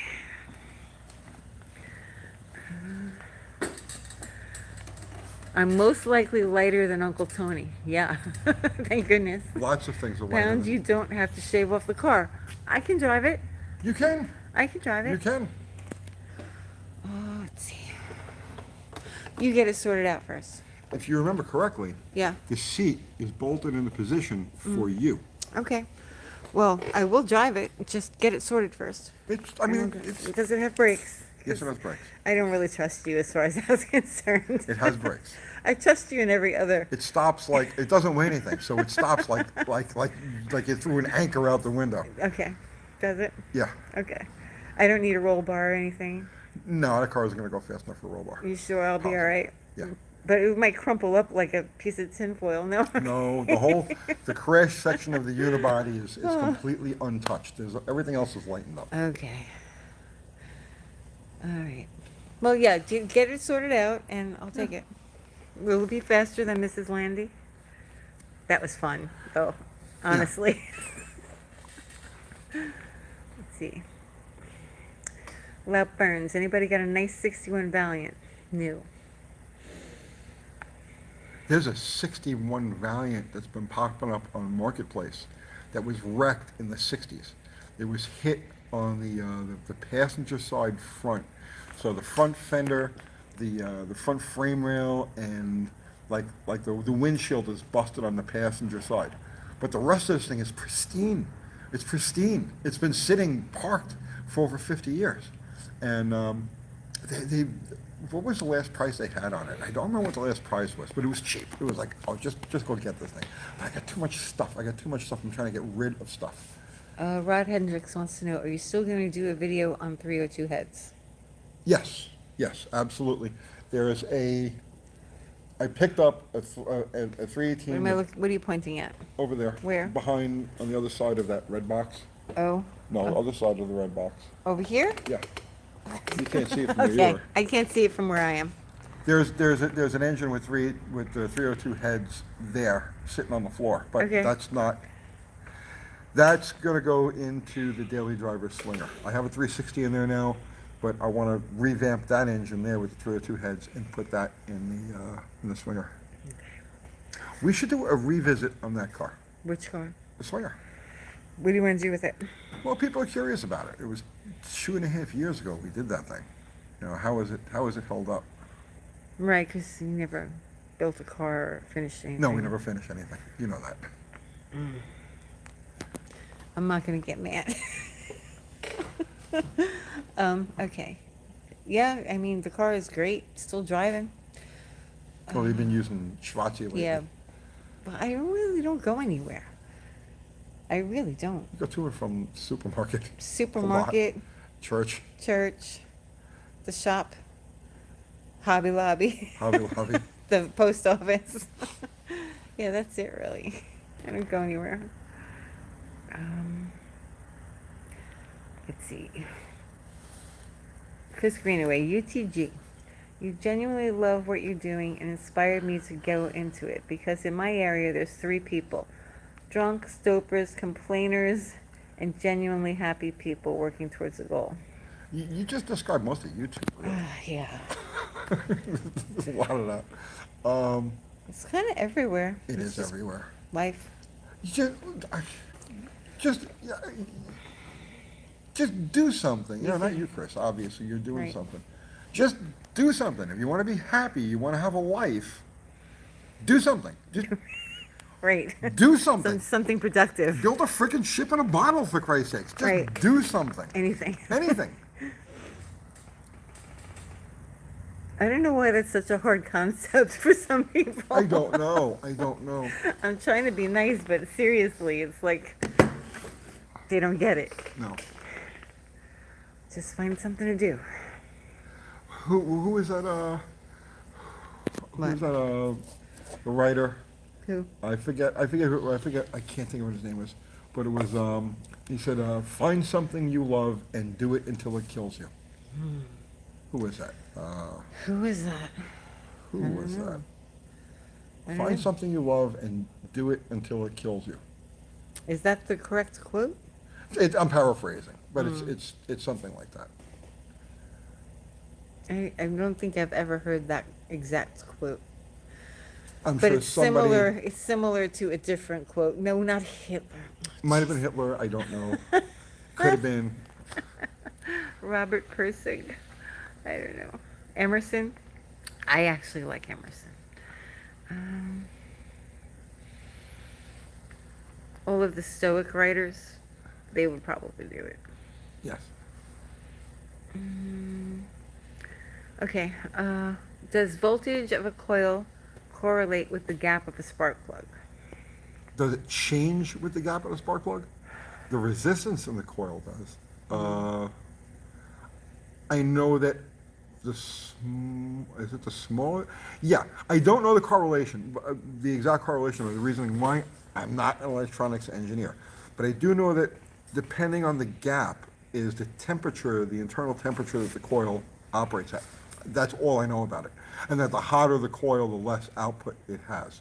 So I'm sure somebody who knows more about these things than I do can jump in there and fill in the blanks. But there is definitely a correlation between gap and operating temperature. I don't know if it's a bigger gap or smaller gap increases the temperature, but I do know that the efficiency drops as the temperature rises. Let's see. Last question for me tonight. How much positive deck clearance can I run? Like, how much can I pop the piston out of the hole to have tight quench? Okay, your main factor there is where is the top ring, right? Because you don't want the top ring in the combustion chamber, right? You want the ring set down a little bit. And the distance depends on everything, like the design of the engine, the design of the piston, the bore stroke, or the rod ratio. So I couldn't tell you where the maximum height of the ring should be, but it shouldn't be at deck. The other answer is just shy of where it hits the cylinder head. So the ancient wisdom in stock eliminator, and I've gone by this, is that if the piston is not hitting the cylinder head, you're leaving power on the table. So they look to achieve like 2,000ths quench. You know what I mean? Where like under crazy circumstances, the piston will actually smack the head. Or when the engine is cold, the piston will actually smack the head when you're loading. That's an extreme, obviously. Obviously, that's an extreme. But if you're looking for quench, that's the maximum. That's as far as you can go. If the piston is not hitting the cylinder head, you're leaving power on the table. That's the wisdom there. And I didn't make that up. He says your piston's got to hit the cylinder head. I did not make that up. Talk to any old stock eliminator racer, and that's exactly what they tell you. So, to your answer, that's as far as you can go. Just shy of where the piston hits the head. Okay, so Benny the Bull says, need help with stuck camshaft. Installed new bearings, and now the cam won't turn. How do I figure out which See? bearing is causing the binding? I mean, honestly, knock the cam out of it. At your stage of the game, you have bigger fish to fry than just figuring out which one it is without, violence, okay? Get a pinch bar in there, wedge it in however you have to, and pop the cam out of there. It'll probably take the bearing that it's stuck to out, right? But what you just said there illustrates why I recommend to people, if you don't have to change cam bearings, don't change them. I can't tell you why that happened. I can't tell you how to fix it. I have no idea. But you're not going to hurt anything by, like I said, and I've come across this. Just take a pinch bar, get behind the cam a little bit, one of the lobes or something, and just pop that thing out of there and figure out where you're going to go from there. Let's see. Charles Manson says, Tony, to get every last bit of weight out of a slant block, would you ever consider windowing the cooling jackets under the intake and capping them off with aluminum sheet or whatever? No, not on the coolant side. The coolant side is actually really thin. On the other side, the push rod side of the motor, I have absolutely, and I may do it to that lightweight motor when I take it back out. This. Am I following you? Yeah, you can follow me. Okay.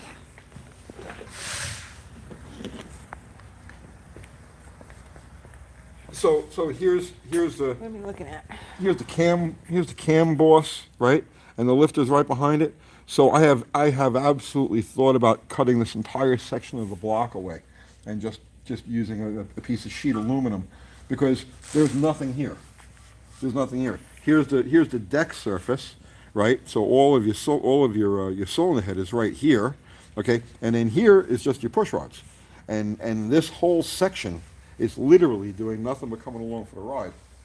So, and there's minimal oil. There's no oil squirting or spraying there. It's just whatever runs down from the rockers. Some random splash is all you get there. So yes, at some point, probably on the block that's in the car currently, when I take that one out, I have seriously thought about cutting this entire section of the block away and just replacing it with just a sheet of aluminum and some sealer around the outside, because it does nothing except go along for the ride. It's probably a good 15-pound hunk of cast iron. Okay, let's see. The Hawkeye story was great. I got your answer, Hawkeye. I think he died a long time ago. Didn't Yeah, when we were still in Staten Island. he? Come to think of it, you're right. He did. Hawkeye's dead.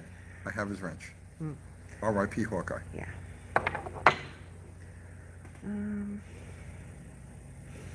XJ David. Hey Tony, if you dramatically change the weight of your car, is there a general rule of thumb as far as spring rate versus weight? Yes. On the cars that I deal with, it's not really an issue. Like Plan Z is excessively lightened. The car running, ready to drive, everything in it, is 2,140 pounds. Actually, it's probably less than that now, but the last time I scaled it was 2,140 pounds. That was with steel front wheels. Now I got aluminum front wheels on it. It's a torsion bar front end, so knocking down the torsion bars, just taking a turn or two out of the torsion bars, fixes that. There's no problems. And on the rear leafs, if you remove one of the extraneous leaves, because you have the main leaf, the important leaf that locates the rear end, and it has the bushing at either end. Obviously, that one's not optional. And the next two that come down underneath it extend in sections forward, and those aren't optional either. You need those to counteract the rear end, the rear ends. Right? But then once you get past that, those leaves are really only helper leaves to support weight. So if you've taken so much weight out of the car that now the thing sits really high, you can lose one or two of the lower leaves and not affect the car's ability for traction. Let's see. Larry Smith says, didn't pro stock racers do that, cutting the block to save weight? They certainly did. I had a lightened pro stock Hemi block. It was useless. You couldn't do anything with it. It had cracks in the main saddles, and I just acquired it in a deal. But it was a pro stock Hemi block, and this thing was so extensively lightened, like you go any place on this block and just tap it, and it sounded like a Coke can. Everything was, the sides of it were milled to paper thin. Everything inside of it was ground and polished, and tremendous amount of work went into this block. And they probably took just a little too much out of it, and it cracked during service.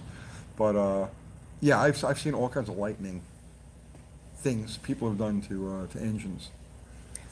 Mostly parts wants eggs. Yes, Wants eggs. to trade for eggs. Load parts for eggs. That's going to be the new currency, eggs. Remember when we had so many eggs? We had more eggs than we knew what to Now do with. we It was have absurd. none. We had, Man, we're paying crazy prices. I miss our chickens, Sony. I do miss our chickens. Do you want to get more? No, No. No. You don't want to get more chickens? no, they took over. They took over. A little bit. A lot. They Yeah. took over. They needed, like, to be watched. Yeah. Well, you don't have to watch them, it's just we live in a subdivision. And Right. there's a tiny backyard compared to what you would typically keep chickens in. Yeah, but the hawks, we had to watch them because of the hawks. Yeah, well, Chickens equals views. Yeah, you got a lot on the chicken burnout. the chicken burnout got a lot of views, yeah. Let's see. What burns? You need a loan for 50 eggs. You're rolling again. All right. Sony, thoughts on the 301 Pontiac? Could it have become more capable had they allowed more time to develop it? No, it was designed from the get-go to be a throwaway economy engine. It has absolutely no virtues that I can think of. I worked on a couple of them. They were bad. They were really bad. They were made from the worst possible. I mean, like just bottom of the barrel materials. It was a disposable throwaway economy engine. It's getting cold in here. Is it? Yeah, my hands are cold.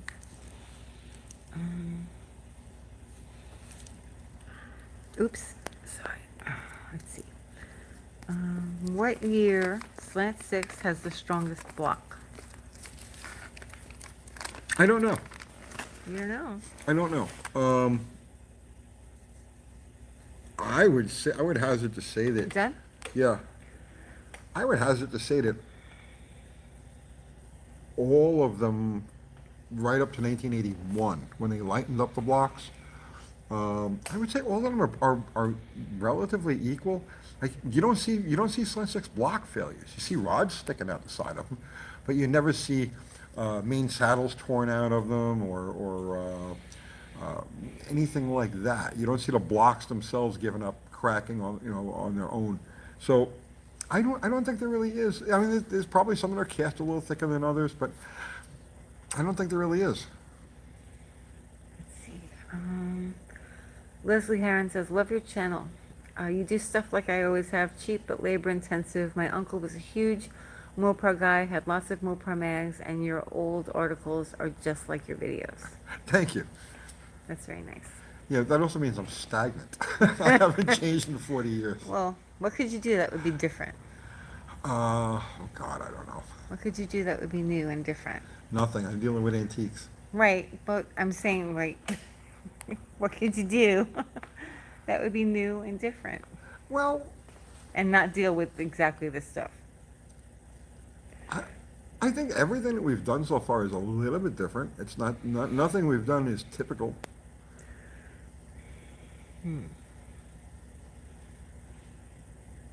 What's that look on your face? I'm thinking. I'm You just thinking? thinking. Yeah. You would have to do something EV. I'm not allergic to that. I'm not allergic to I that. think that that's what you would have to do. That would be radically different from other things that you've done. Well, I mean, we talked about this on previous lives. For long before the EV thing became a thing, I had the idea of putting an electric motor in the drivetrain of a car, like a hybrid, okay, and running it off of a bank of capacitors. So you'd have, let's say, in the trunk, you'd have a couple of few elevator capacitors, big heavy, the big heavy capacitors. And Are you making this up or are you serious? no, I'm serious. Okay. No, I'm dead serious. Okay. Having the electric, you have to use something like a 9-inch Ford, so you have a flange on the front that you can bolt the housing to, the electric motor to. But you would have the drive shaft actually feeding through the electric motor. And then you have a bank of capacitors, and you put them in the trunk of the car.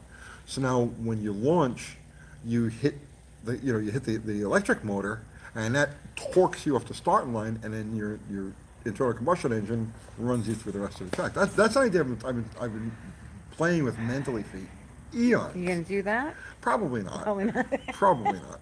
Why? It might get views. It, you know what? It probably would, but that's one of those things that's just so. That would be a fun thing to do. Well, that's what we should be doing, fun things. Like, really, honestly, who cares if people are going to watch it or not? And you know what? The more people hate things, the more they seem to watch the channel anyway. That's true. So, That's true. yeah, just do things that you think are interesting and fun. When I eventually find the right help, because I haven't had the right help yet. When I eventually find the right help, then projects like that are definitely doable. They can be done. But running this channel the way I do, as like a one-man show, and having to put content out every day. Yeah, we don't have any help. Got to put out content every day. Every day. Every day. Every day. I don't have the mental space to embark on a project like that. But if and when I do find the right help, and he's out there, or they're out there, Yeah, then stuff like that is definitely doable. right. Uncle Moose says, Tony and EVs, there is your kaboom and intro. Uncle Tesla's garage. Uncle Tesla's garage, that would get views. Are you guys still looking for content? Well, we ran out of content. You get what you pay for, Mike N says. Exactly. What did it cost you to watch one of my videos? 0. That's what you got. He's talking about your help. You get what you pay for. Oh, yeah. Oh, no, that's not. Okay, listen, let me tell you something, okay? Don't talk about it. I'm not going to talk about it. Don't talk about it. I'm not going to talk about it. Let people believe what Yeah, they let them choose think to whatever believe. they want to Right. think. Don't worry. Right. Let's see. Anthony Miro says, I'll move to Tennessee right now and help you build stuff. Are you a psycho? Right. Do you have mental illness? Because I've had that. I've had that. See, that's one of the things I've come across. Okay, I've had that. You know, Are you psycho? are you mentally ill? I've had that. It's not even funny. It's not even funny. This goes. Okay, see, okay. So this isn't my first rodeo with help. Okay. Back during the drag racing days, one of the problems with coming up with crew, okay, is that actually YouTube is very similar to drag racing, and I guess that's why I fit into this, right? YouTube is a lot like drag racing in that it's extremely labor and mental and time intensive. There's just no off time. You're on, okay, all the time. You've got to be on all the time. Drag racing was a lot like that also. And in drag racing, there wasn't a lot of money for professional help. So you needed in drag racing, every crew needs 1 or 2 paid people, right? That are earning their keep. They're the ones that actually make this shit happen. And then you need the grunts. You need the help. You need the people who are gonna clean the oil pans and get tools and change out the valve springs on those heads and go get me those liners and do the, take the clutch apart, right? You need all of these people, and they don't really get paid. They're just there because they love doing this. So during the course of my years of doing that and working with countless cars, right, I was always coming across the mentally ill that would just, I'm going to drop everything, I'm going to leave my entire life behind in Oklahoma. They all came from Oklahoma. I don't know why that is. I have one or two from New England, okay? And the rest were from Oklahoma. And the rest of them are always from Oklahoma, right? And it's like, well, I left my job working for the elevator company, and now I'm here to do some drag racing. And you say, well, then climb under the body and start cleaning Yeah. rubber, or change the tin, get the old tin Right. out of the body. So it's a constant, changing windshields, right? Because you change windshields constantly. Funny cars, oh, terrible. Cold War Motor says getting good help would be easy if you got what you paid for. You don't get what you pay No. for. So at any rate, I dealt with countless of these people, and they all are mentally ill. They all have their like, you know what I mean? Those are the ones that will drop what they're doing and come and go on the circus with you.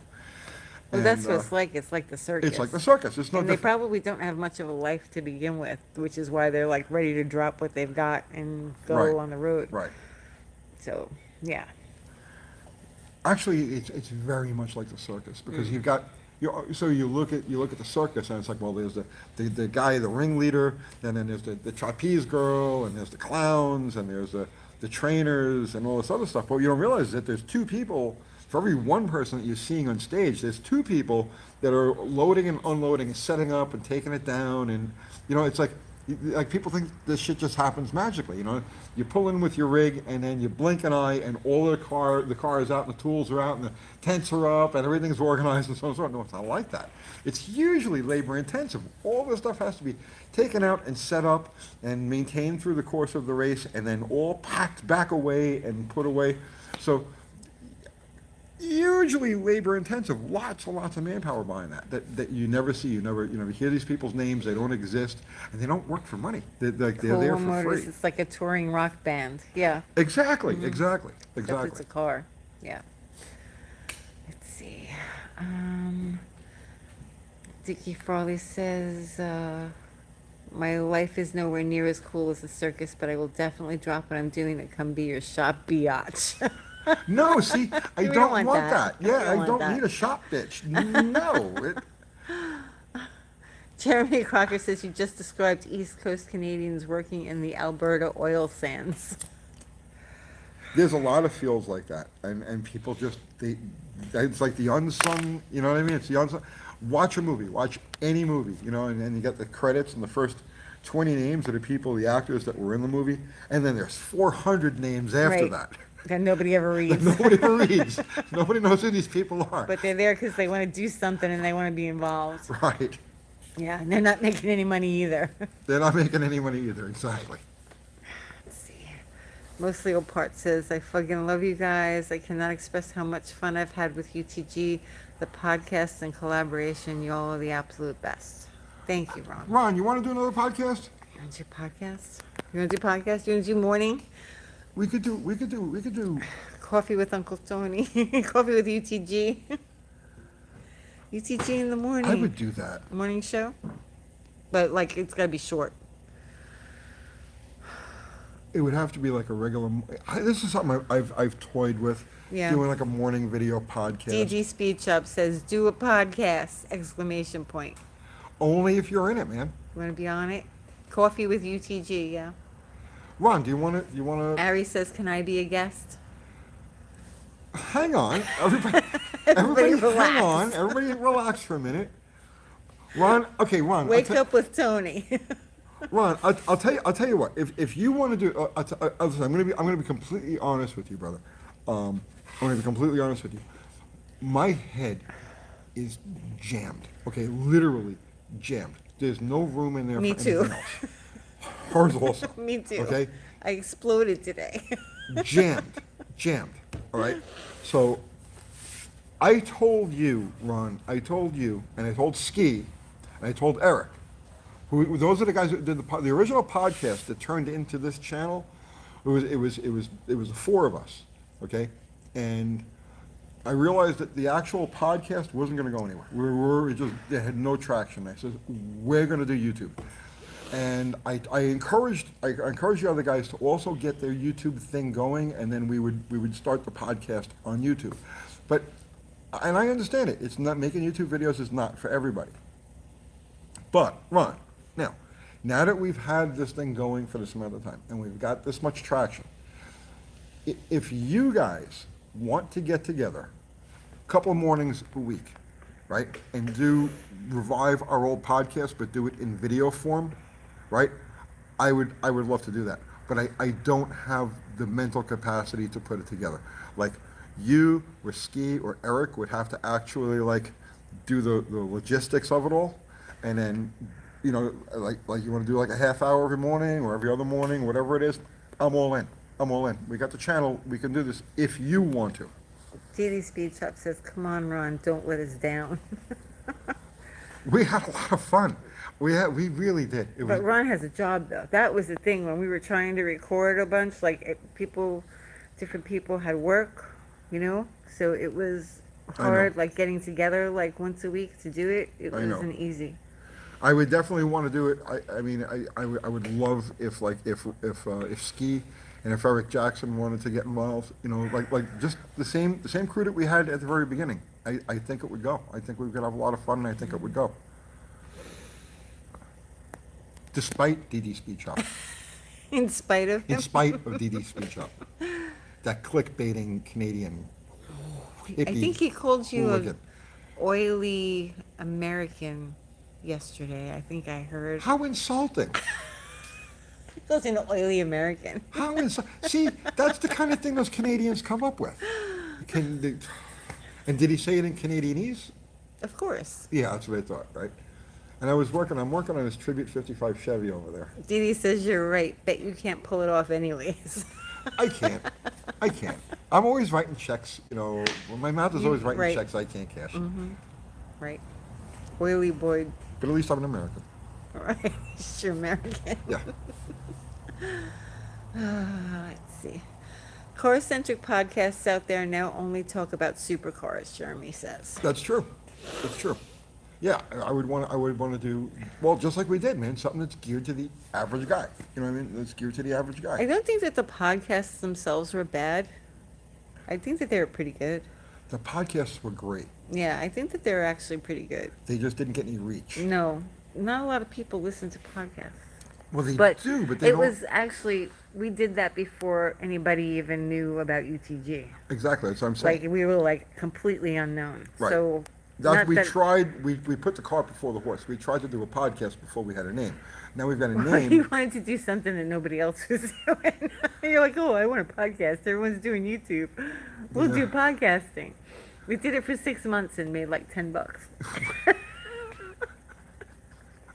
So the editing for podcasting is so much harder than it is for video. Yeah, but we It wouldn't would do it take that me way. like hours. No, we wouldn't do it that way again. We would do just a live. In video Just form. exactly what we're doing right now, Right. except it would be, Okay, so Scoob, I hope I said that right, sent you $5. thank you. He says, hey, I'm 24 and got a 65 Pontiac Le Mans 4-door with a 326 V8. Nice. Acceleration is crazy fast. It's insane. For $5,000, body is in decent, close to great shape.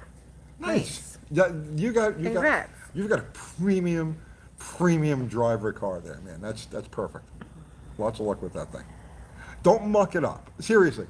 Everybody's gonna be like, oh, put this in it. Stick an LS in there. Put a stroker. But it needs a 455. Don't muck that car up, man. Just love it and appreciate it for what it is, and drive the wheels off of it, and just enjoy that car. Jeremy Crocker says, dude, I'd love a UTG podcast to shove on while I'm laying in the snow rebuilding the differential in my Caprice. I've laid in the snow and rebuilt differentials. So it's up. Well, look, there's Ron. Okay, Ron, I'm going to leave it to you. I'm going to leave it to you, bro. I do not have the time or, like I said, the mental capacity. It's full. It's full. There's no room for anything else. If you want to arrange it, you want to get it going, talk to your other guys, I am so game. I still feel that I owe you because we would not be here now. We would not be doing this here right now if it wasn't for you guys. That was the stepping stone that led us to this. Right. So, by all means, I owe you, and I feel that, we should do this. Okay. So, let's see. Ari says, little known facts, my glasses are actually 2 separate Caprice windshields. Nice. Nice. Nice. I knew that. It's not a little known fact. I knew that. Mostly Leopard says, my job now allows me extra time. Let me work on this. I may have a hard time dealing with the Canadian-esque time slots, as I'm not sure if they observe daylight savings in Canada. They don't observe they don't have sun in Canada. It's dark for... Have no sun? Yeah, it's dark for 6 months, and then it's light for 6 months. They go through this whole... And there's no gravity there either. I don't know No. if you knew that. Yeah, it's rough. It's freezing in here, eh? getting Eh? chilly. It's cold? Eh? Eh? It's a little cold. It's like a Canadian sauna. A little bit. Yeah. It's getting cold in here. Eh? Let's see. The Uncle Tony's No Soft Hands podcast. She was trying to put moisturizer on my arms wait, today. no, it wasn't moisturizer. I don't care what it is. It was aloe, just aloe. Because your skin on your arms is super dry. I am not one of them LGBT I didn't say that you were. people. Not that I have anything against them. Okay. Everybody to their Right, everybody but should like do their own that's thing, not, but I'm not one of them. moisturizer And- doesn't denote that. Oh, it certainly does. First you put the moisturizer, and the next 2 weeks later I No. got tits. No, no. Sounds like I'm starting to tap out. Yeah, it's cold in here. I'm tired and hungry. All right, so 80 weight to That's 90 that's equals all the moisturizer. I Yeah, need, yes. right. Let's see. Ashy Tony's garage. Let's see. It's like putting a sweater on a dog. Laugh out loud. She's like, let me put this on you. I didn't Like, say. no, we're First gonna of wear all, a muumuu now. No. I don't talk like that. First of all. That's how I heard it. That's how I heard it. Oh, Tony. Now it's like you're creating this big thing about moisturizer. Start selling UTG NFTs? Oh, yeah, because they're doing great. I need a non-fungible Right. trust Token. token. Absolutely. Oh, no. No. Oil for Olay. Oil of Olay. I thought, but you were called an oily American. I was. You give Peg his leg back? No, I never took his leg. I've never even met the guy. I have no idea Podcast where on the stuff comes from. moisturizers. I have no idea where the Laura's stuff comes lean from. ground beef. What? What was that? Laura's lean ground beef. I don't know what that means. Be careful. Right. Yeah. Don't look too No, closely I'm not into it. going to. Yeah. I can't. When I get tired, I laugh a lot. So, excuse me. When my hands get so dry that they crack and bleed in the Michigan winter, it's not gay to moisturize. I agree. Listen, like I said, you alternative lifestyle people do whatever you're gonna do. I got no Full problem with moon it. tonight, yeah. I got no problem with it. Okay, moisture on your skin doesn't have anything to do with anything other than moisture on your skin. That's it. Because your skin gets dry in the heat, in the winter, in the cold. No, Look at Tony's face. no, no. So you're not going to go for a pedicure? I'm not gonna take my socks off. No chapstick? No. Uncle Tony's cologne is WD-40. Oh. I copper coat my skin in the winter.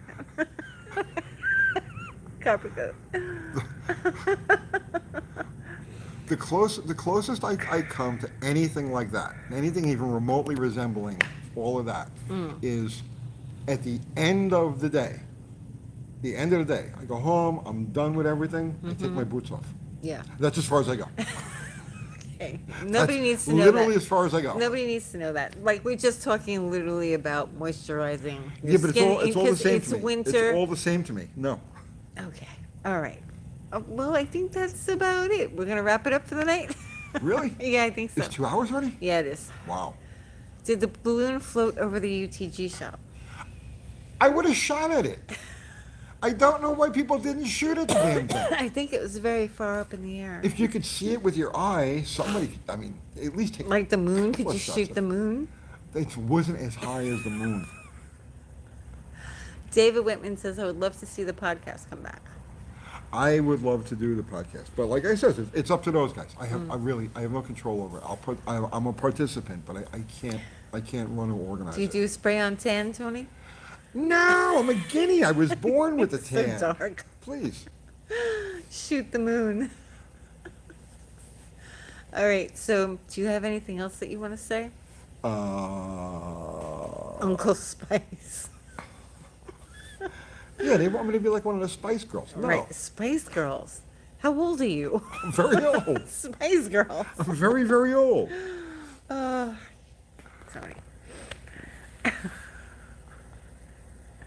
So are they. All right, so Yes. what's the plan? Is there a plan? I don't know. I don't think there is. You I don't think there's a plan? no. I don't think we're very professional. No, we're not. Can we be a little more professional? I have this week. I have an interesting car coming in. Mm-hmm. We're gonna do some work with this guy. But I'm not want to talk about it now. But it is a really interesting car. He sent me a video of it today, and I know this guy. We've done some stuff with him in the past. Really nice guy. Good night, numbnuts. So Good night, Chuck Austin. I'm not sure what's wrong with the car yet. That will probably show up on Tuesday. Other than that, no, man. It's I'm just more of the same. More the same. More the same. Throw something. Just, Laurel Flynn wants you to throw something. Five Hawkeyes Ranch. Oh, no. Okay. Don't be professional. That'd ruin it. That would ruin it, right? We're too happy to be professional. I don't know. I'm gonna come Like, up with we something. really don't care that much. It's supposed to be in the 60s this week. I want to spend some time on my motorcycles. Okay, so are we going to do an opening with a disclaimer about, what your videos are about? No, let the trolls keep going. Let them keep going? Let the trolls keep going. It gives them something to live for. You don't want me to do any fancy editing? We'll talk about it. All right, I think that's it. I keep putting off. I got to pull the transmission out of the Charger. I keep putting that off. I got to do the interior. I keep putting that off. I know it's going to be a lot. I may just bite the bullet tomorrow morning and pull the tranny out of that. I don't know why I'm avoiding it. You are avoiding I it am avoiding it. It's been sitting there now for well over a month. because you don't want to do the training. Because I don't want to do the training. Mm-hmm. Not only that, but I know there's a bunch of stuff under the car that needs to be redone and worked with and everything else. So it's just like, once I dive into it, I really got to dive into it. So, yeah, there's that. We got to order the parts for the 4-liter. Uh-huh. Uh, What else? I don't know. It's all. Oh, but you're going to see Andy. Yeah, I'm going to get together with Andy on the 11th. Mm-hmm. And I think that's it. Is that it? Let's get out of here. Okay. Before you change my mind, let's get out of here. All right. Yeah, it's cold. Yeah. All right. All right. So, guys, everybody who contributed Super Chat, thank you so much. Thank you. It keeps the wheels turning, the lights on, and thank you. And everybody contributed just with your presence and your conversation. Thank you equally. You have no idea how much we appreciate the little community that we have here on YouTube. And we do have a fantastic community. Sometimes bits of it break off and do weird things, but that's okay. That's okay. That's all okay. part of the evolution and the coming and the going and so on and so forth. You know? But generally speaking, I mean, we have the best automotive community on YouTube. You guys are more educated than most. You're more involved than most.